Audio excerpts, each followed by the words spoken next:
La rentrée académique de l'école biblique de Koubri et la sortie de promotion de l'école de formation missionnaire Tyrannus constituent le menu de cette édition.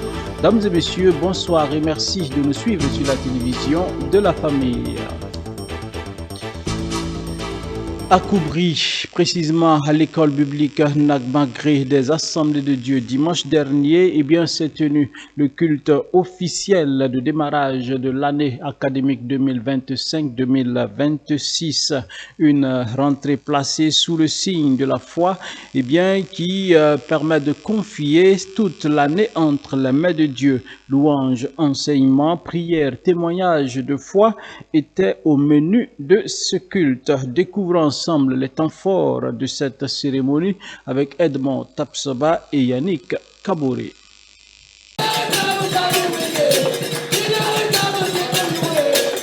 Ce dimanche 12 octobre 2025, l'école biblique de Koubri à Nagbagré a officiellement lancé son année académique 2025-2026 en commençant tout avec Dieu.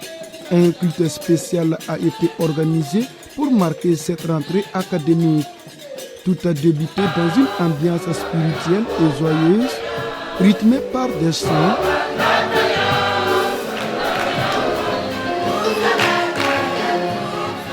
de louanges, d'adoration,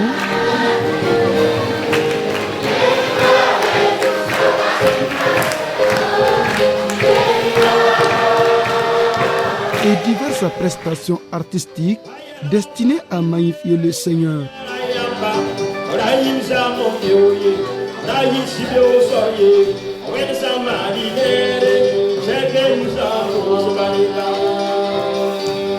Selon le directeur de l'école, le pasteur Zepte Sawadgo, sans Dieu, on ne peut rien faire.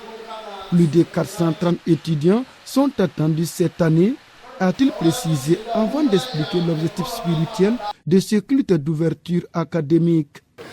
Cette année, le nombre total des étudiants s'élève à 433 étudiants. Sans compter les familles. Donc il y a tout un monde qui est là et nous aurons donc besoin de la prière des uns et des autres pour que Dieu nous accompagne et nous assiste comme il a toujours fait. Nous sommes conscients que sans Dieu, nous ne pouvons rien faire. Si nous démarrons l'année scolaire sans le Seigneur, nous l'aurions démarré en vain. C'est pourquoi nous avons décidé de prendre un temps de prier et de confier donc tout le programme au Seigneur.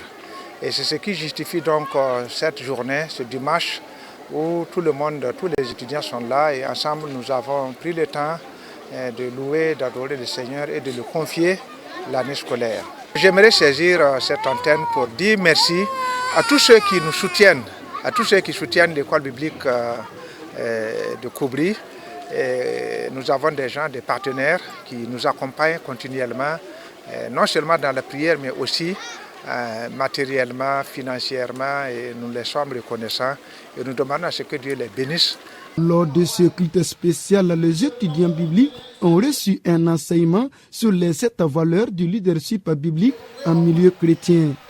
Il s'agit notamment de l'humilité, l'obéissance, le sacrifice, le dépouillement, l'empathie, l'humanisme et l'évangélisation, ainsi que d'autres valeurs qui reflètent l'image du Christ.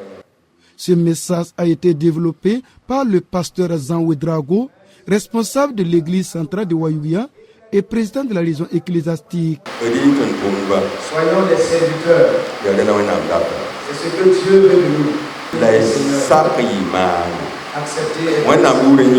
Il faut être d'abord formé et il faut réussir beaucoup d'équipements pour aller aussi donner aux autres.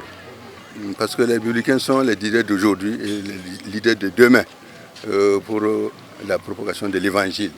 Donc il faut les encourager afin qu'ils puissent rester toujours en comptant sur Dieu. En comptant sur Dieu, ils vont réussir.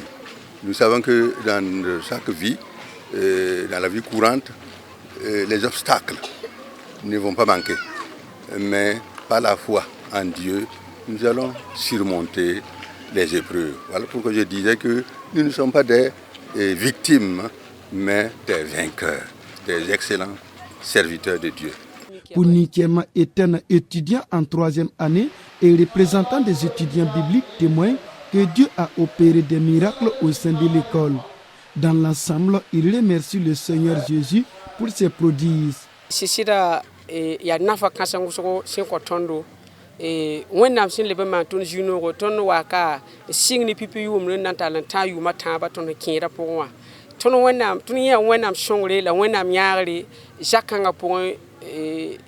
En vérité, c'est un grand privilège pour nous. Nous remercions le Seigneur pour ses bienfaits dans nos vies.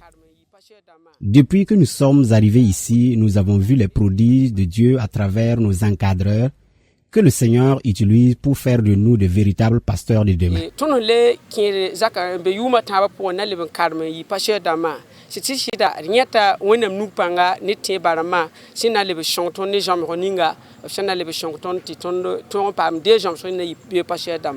Le directeur a également révélé qu'à partir de cette année, l'école biblique de Koubri formera désormais des licenciés en théologie, une étape importante dans le développement de l'institution. Nous aurons en tout cas un nouveau programme pour les étudiants.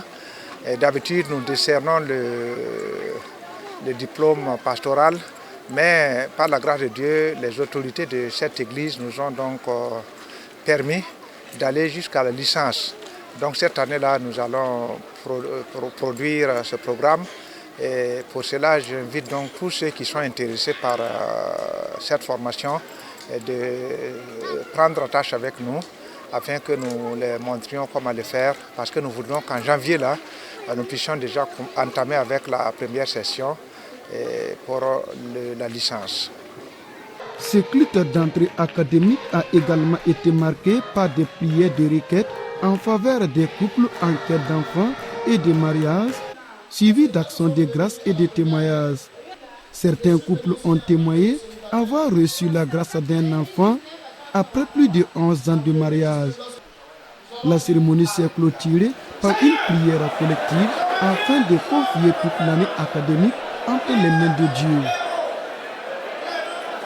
Après le culte officiel de rentrée à l'école biblique de Nak-Bangré, place aux cours effectifs qui ont débuté ce lundi 13 octobre 2025. Plus de 400 étudiants sont inscrits pour acquérir des rudiments nécessaires à l'exercice du ministère pastoral. Une équipe de CVK a fait le constat du début des cours ce matin. Tundasida Salam, Ouidraogo et Gédéon Tapsoba pour le compte-rendu. C'est la rentrée des classes ici, à l'école biblique de Koubri. Ce lundi 13 octobre 2025, les pensionnaires de Nak-Bangré repartent à la conquête de connaissances pour servir efficacement le Seigneur. Cette année, ils sont plus de 400 étudiants répartis dans les différentes classes et sections. Et cette année, toutes les classes confondues, nous avons autour de 424 étudiants répartis dans les 6 classes-là. Alors ils sont là pour une formation qui va durer 3 ans. Bon, mais pour certaines personnes, c'est 2 ans parce qu'ils ont déjà fait OLIAB. Ils sont là, donc ceux qui ont fait OLIAB passent directement en 2e année. Ce matin, c'est déjà la rentrée comme vous le voyez. Et au cours de la semaine, nous avons eu un temps de prière pour demander à Dieu de nous accompagner tout au long de cette année. Et nous croyons fermement que le Seigneur le fera comme il a toujours fait. Si pour les uns, c'est une année qui va marquer la fin d'un parcours, pour les autres, l'aventure ne fait que commencer. Entre appréhension, crainte et désir d'acquérir de nouvelles connaissances, l'année débute avec son lot d'émotions. C'est vrai qu'on compte sur le Saint-Esprit pour terminer l'année en beauté et surtout pouvoir embrasser la nouvelle carrière qui est de servir le Seigneur. Mais néanmoins, avant d'atteindre avril, il y a toujours des appréhensions parce que nous ne savons pas ce qui est devant. C'est Dieu seul qui sait. On ne peut pas être sûr à 100%, mais néanmoins, comme je l'ai dit tantôt, par la puissance du Saint-Esprit, nous pensons que tout va bien se passer et que les craintes de départ seront aplanies d'ici la fin de l'année. Nous avons tous répondu à l'appel de Dieu pour venir ici et nous avons envie de nous imprégner davantage des choses de Dieu afin de bien faire l'œuvre. Comme c'est le début, on ne peut pas dire qu'il n'y a pas de peur, mais comme il s'agit de Dieu, nous croyons à la victoire. Voilà. Les cours débutent donc avec des enseignants déjà à pied d'œuvre pour transmettre les rudiments. Donnons d'abord l'introduction et aussi la cure d'âme et le ministère pastoral et aussi les objectifs même de la cure d'âme et ainsi de suite. Il y a les qualifications aussi spirituelles et psychologiques, pasteur. Et durant ce trimestre, nous allons essayer de parcourir ces modules pour les donner en tout cas les outils nécessaires afin de pouvoir mener leur ministère pastoral. Parce que tout le problème réside dans le ministère pastoral, parce que nous rencontrons des difficultés. Mais si toutefois ils sont préparés pour ce ministère, ils auront les outils nécessaires pour pouvoir prendre en charge les gens qui souffrent de différents maux. Nous enseignons les épouses des étudiants à partir de la 3e, de la 2e et de la 1re année. Moi, je tiens la classe de la 3e année et j'ai aussi mes sœurs qui m'accompagnent dans le ministère. Il y a une qui enseigne la 2e année et l'autre la 1re année. Et nous avons aussi une 4e classe dont nous enseignons les épouses qui viennent et qui ne connaissent pas lire la Bible. On les enseigne à connaître lire la Bible. Mais notre enseignement est basé en morée. Donc tout ce que nous faisons au niveau des épouses des étudiants, c'est en morée. Dans cette école biblique, la formation est holistique, à même d'aguerrir les futurs pasteurs pour affronter les futurs défis. Au cours de leur passage ici, on étudie la Bible. Alors, donc, en dehors de la Bible, il y a d'autres cours aussi qu'on leur donne, tels que la psychologie, la mission et même les langues. On a des modules pour les aider à accroître leur connaissance au niveau des langues et même élever leur niveau de connaissance. Ce sont des cours généraux, des cours théologiques et d'autres cours aléatoires tels que le jardinage, l'élevage, soit en porcherie ou bien au niveau des poules. Nous avons aussi ici une pisciculture où nous les aidons à apprendre comment en tout cas gérer, élever des poissons pour pouvoir subvenir à leurs besoins lorsqu'ils seront sur le terrain. Nous essayons de leur donner tous les outils nécessaires pour être un pasteur accompli, capable de résider partout où il devrait aller et sans problème. C'est ainsi parti pour plusieurs mois de découverte, de consécration et de consolidation. À la fin de cette année académique, il est attendu la sortie de la 82e promotion en avril prochain. Pour cette rentrée académique, nous sommes toujours à l'école biblique de Koubri. Il y a une innovation majeure. L'école biblique de Koubri offre une licence théologique. Les inscriptions vont bientôt débuter avec en ligne de mire le début des cours en janvier probablement. On écoute les précisions données par le directeur à ce sujet au micro de Tounda Sida Salam Ouedraogo et Gédéon Tapsoba. Cette année, nous avons la possibilité de faire la licence Et donc, s'il plaît à Dieu, en janvier, nous allons commencer avec notre première promotion. Et je saisis donc ces moments pour inviter tous ceux qui sont intéressés à nous approcher pour voir pour les formalités. Et il y aura certainement un test d'entrée et il y a aussi des questionnaires qu'il faut remplir. Donc tous ceux qui sont intéressés doivent nous voir pour les obtenir en vue donc de pouvoir participer et assister à ces cours-là. Ceux qui sont déjà là, alors poursuivre leur cours normal en attendant donc janvier pour la session qui va commencer. Mais à partir de l'année prochaine, certainement, nous allons accueillir des résidents pour leur licence. Mais ça n'annule pas l'ancien programme qui est de continuer à former des gens pour un diplôme pastoral en vue donc de les outiller pour servir le Seigneur. Ce programme continue et ce qui s'ajoute, c'est juste de revenir pour continuer à approfondir ses connaissances bibliques et théologiques. Ça peut tourner autour de 3 ans, 4 ans, parce que cela va inclure leur thèse de fin d'études.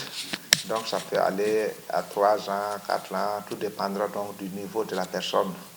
Alors celui qui est déjà là avec son bac, il y a certains qui ont même les licences dans le domaine séculier. Alors ces gens ne pourront pas passer autant d'années que ceux qui ne l'ont pas. Mais nous prendrons le soin pour que ceux qui n'en ont pas leur bac puissent obtenir le bac théologique ici avant d'accéder au diplôme à la licence.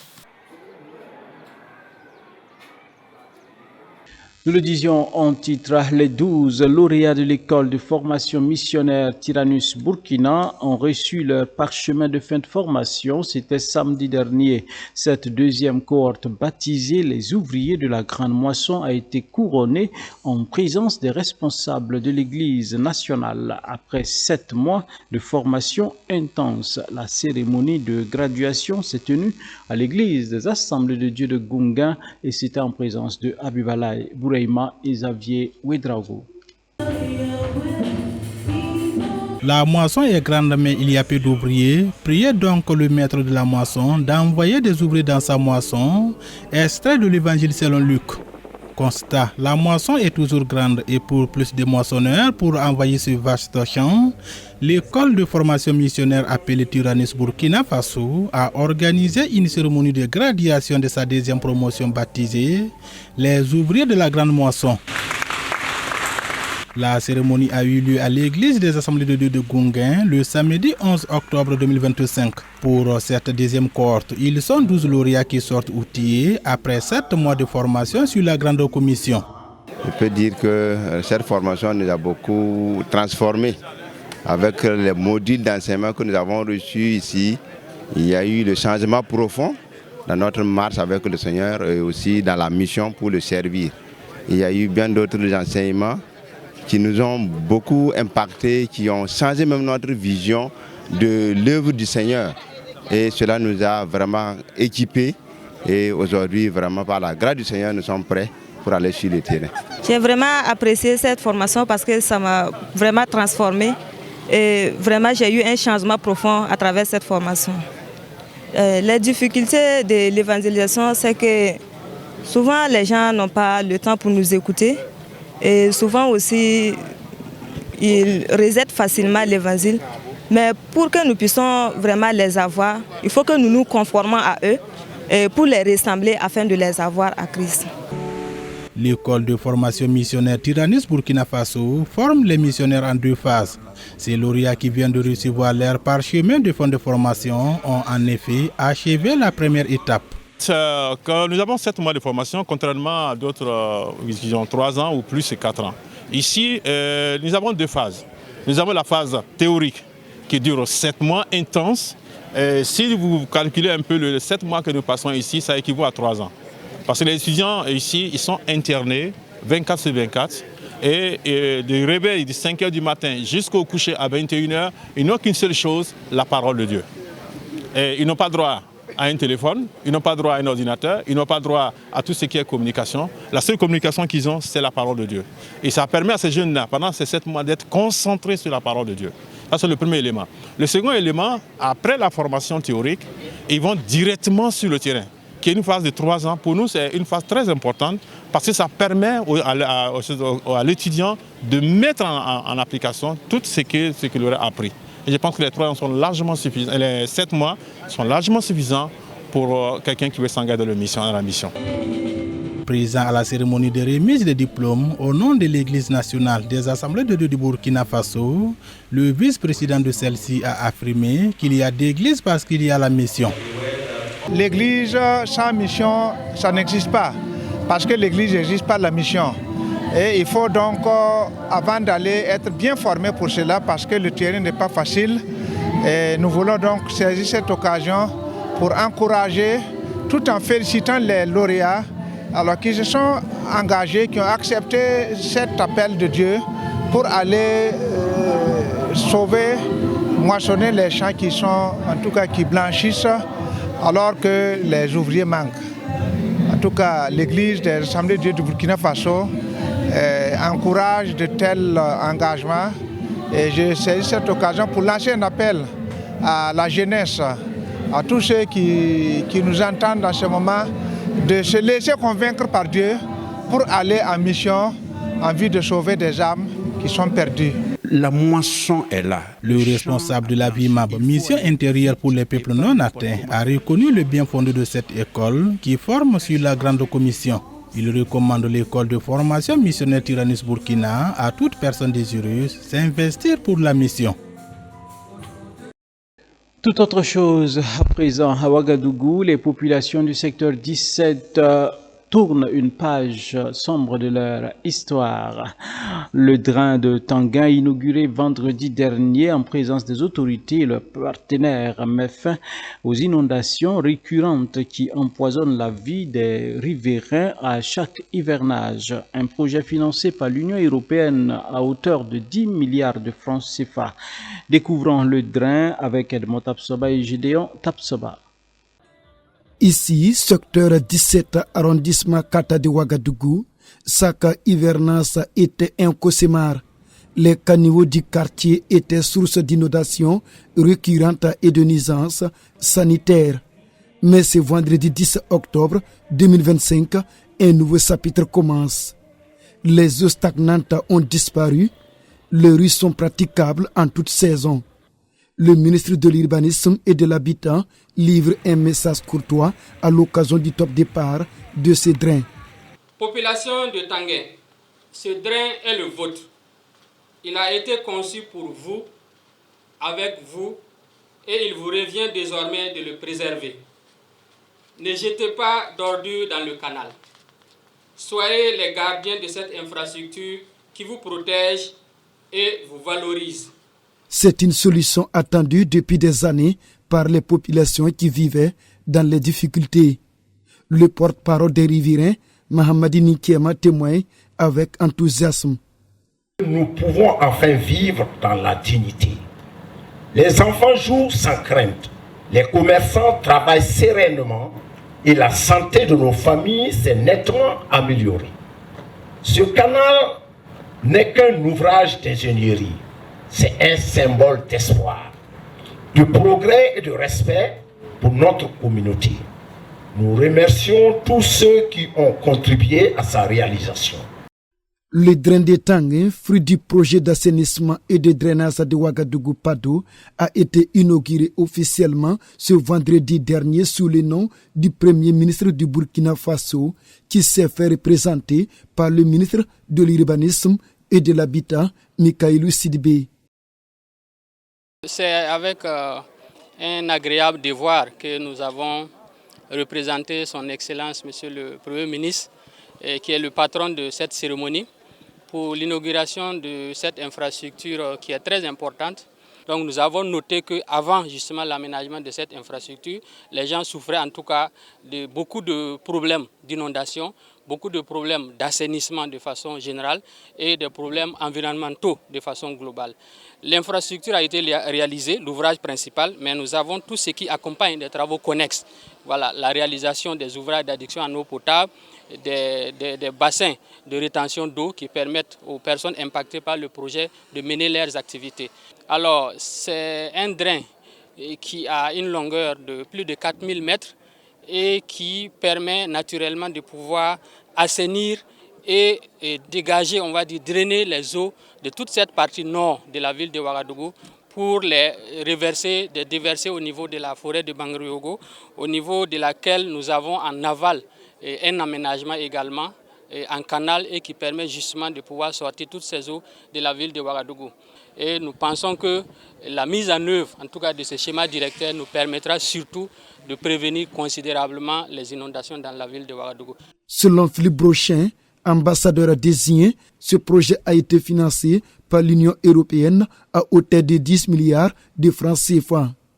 Le partenariat ici, c'est un montant d'environ, c'est un financement qui vient de l'Union européenne et de la Banque européenne d'investissement pour un montant d'environ 10 milliards de francs CFA, donc c'est un montant relativement conséquent.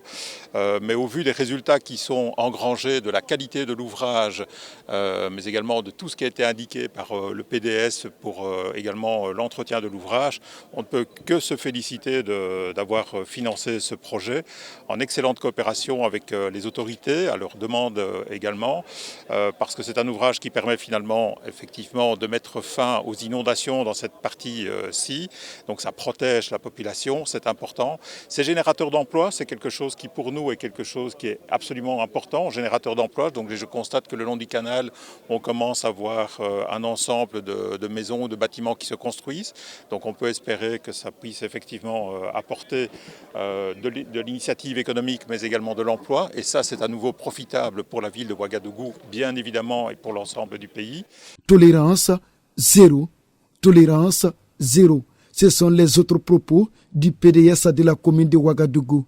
Il donne ici un avertissement aux citoyens qui chercheront à détruire ce bien commun. Le message que nous allons lancer ici, c'est que ce drain, c'est vraiment pour la population. Surtout les populations riveraines, nous allons les interpeller à vraiment s'approprier, à être vraiment des veilleurs. Parce qu'aujourd'hui, les mauvaises habitudes ont la peau dure. Nous voyons toujours des gens qui continuent de jeter les ordures ou bien de jeter les produits issus de leurs toilettes dans nos caniveaux ou même souvent dans les barrages. Si des gens sont pris en train vraiment de dégrader ces joyaux que l'État a mis pas mal d'argent, que nous allons payer, en train de dégrader ces biens communs, nous allons appliquer vraiment la sanction maximale. Donc, les riverains sont interpellés à être des veilleurs, à s'approprier ce joyau qui fait leur fierté. Parce que des gens aussi, il faut le dire, il y en a des gens qui ont cette maligne manière de saboter nos lampadaires dans la ville, de saboter nos infrastructures. Si on prend quelqu'un, vraiment c'est tolérance zéro. Pour rappel, ce projet a été conduit par l'agence municipale des grands travaux AMZT. C'est sur cette note que nous mettons un terme à cette édition. Mesdames et messieurs, merci de nous avoir suivis. Prenons rendez-vous demain pour d'autres actualités sur la télévision de la famille. La grâce toute suffisante de Christ est notre partage. Bonsoir et bonne suite de programme sur la télévision.